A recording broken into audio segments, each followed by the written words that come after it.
যাত্রা শুরু করলো বগুড়া সিটি কর্পোরেশন। দেশের 13তম সিটি কর্পোরেশন হিসেবে যাত্রা শুরু করলো বগুড়া। সোমবার 20 এপ্রিল বেলা 12টার দিকে পৌর ভবনের সিটি কর্পোরেশনের সফল উন্মোচন করেন প্রধানমন্ত্রী তারেক রহমান। প্রধানমন্ত্রী বলেন, বগুড়ার মানুষ বহুদিনের প্রত্যাশা সিটি কর্পোরেশনের। 2001 সাল থেকে কাজ শুরু করে বিএমপি 2006 সাল পর্যন্ত সুযোগ সুবিধাগুলো গড়ে তোলা হয়েছিল। আজ বগুড়া সিটি কর্পোরেশনের আনুষ্ঠানিক যাত্রা শুরু হলো। প্রধানমন্ত্রী বলেন, নিজের শহর নিজেকে পরিষ্কার রাখতে হবে, প্রশাসন তাদের কাজ করবে, সিটি কর্পোরেশনের নাগরিকদেরও কাজ করতে হবে।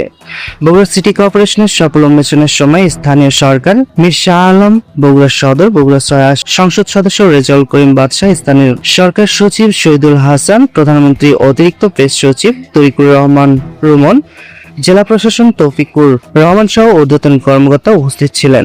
আগে থেকে প্রতিষ্ঠিত দেশের অপর 12টি সিটি কর্পোরেশন হচ্ছে ঢাকা দক্ষিণ, ঢাকা উত্তর, চট্টগ্রাম, খুলনা, রাজশাহী, বরিশাল, সিলেট, নারায়ণগঞ্জ, কুমিল্লা, রংপুর, গাজীপুর ও ময়মনসিংহ।